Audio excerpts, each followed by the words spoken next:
পর্দা নামল ২৪তম ঢাকা আন্তর্জাতিক চলচ্চিত্র উৎসবের। রবিবার সন্ধ্যায় পুরস্কার ঘোষণার মধ্য দিয়ে হয়ে গেল এবারের আসরের সমাপনী দিনের অনুষ্ঠান।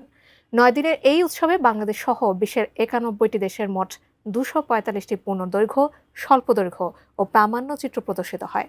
শাহাদাত রিফাতের প্রতিবেদন। বিশ্বের নানা দেশের নানা ভাষার সিনেমা ও নির্মাতাদের অংশগ্রহণে উৎসবমুখর হয়ে ওঠে এবারের ঢাকা আন্তর্জাতিক চলচ্চিত্র উৎসব। রেইনবো চলচ্চিত্র সংসদের উদ্যোগে আয়োজিত ২৪তম আসরের স্লোগান ছিল নান্দনিক চলচ্চিত্র, মননশীল দর্শক, আলোকিত সমাজ। গত ১০ জানুয়ারি থেকে শুরু হওয়া এই আয়োজনের শেষ দিন ছিল আজ। সমাপনী অনুষ্ঠানে বিভিন্ন শাখায় সেরা সিনেমাগুলো পেল পুরস্কার। নানা রকম রাজনৈতিক উত্থান পতনের মধ্যে দিয়ে পুরো পৃথিবীটা ঘুরছে, এর মধ্যে দিয়ে যে মানুষের যে কষ্ট যন্ত্রণা, তার যে ইনার জার্নি, তার যে ট্রমা, এগুলো একটা বড় বিষয়বস্তু ছিল এবারের ডকুমেন্টারি যেগুলো দেখেছি। সেটার মধ্যে অন্তত আমরা 3টা ডকুমেন্টারিতে এরকম পেয়েছি এবং প্রত্যেকটা ডকুমেন্টারি একটার চেয়ে একটা সুন্দর। হয়তো একটাকে আমাদেরকে সিলেক্ট করতে হয়েছে, লিটল সিরিয়া, কিন্তু সবই খুব চমৎকার।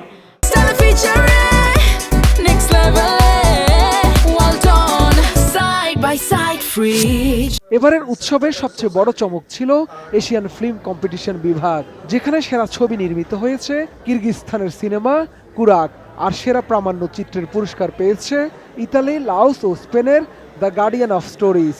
সেরা ফিকশন ফিল্ম জিতেছে কোরিয়ার a vast algorithm of humanity the movie. 이런 큰 상을 받아서 그 영화가 이제 개봉이 되고 사람들이 보면은 이 상 덕분에 Thank you the festival. Thank you to Bangladesh actually. Yeah, we received the main prize of our sections, and also we received the special prize from sponsors, which called the Bangladesh July Memorial Prize. স্বাগতিক দেশ হিসেবে বাংলাদেশের নির্মাতারাও পিছিয়ে ছিলেন না। Bangladesh panorama বিভাগের পূর্ণ দৈর্ঘ্য চলচ্চিত্রে ফ্রিপেক্সি জুরির সেরা পুরস্কার জিতেছে দ্য ইউনিভার্সিটি অফ চাংখারপুল। একই বিভাগে স্বল্প দৈর্ঘ্য চলচ্চিত্রে সেরা হয়েছে তানহা তাবাসসুমের হোয়াইট ইফ। এছাড়া ট্যালেন্ট সেকশনে ফার্স্ট রানার আপ হয়েছে উম্মিদ আশরাফ পরিচালিত দ্যাত। আমরা যে কারণে অ্যাওয়ার্ডটি পেয়েছি সেই মুভিটার নাম হচ্ছে ইউনিভার্সিটি অফ চাংখারপুল।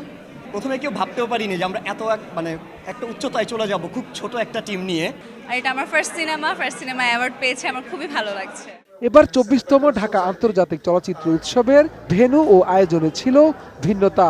ঢাকার একাধিক স্থানের পাশাপাশি কক্সবাজার সমুদ্র সৈকতের লাবণী ও সুগন্ধা পয়েন্টে চলচ্চিত্র প্রদর্শনীরও আয়োজন করা হয়।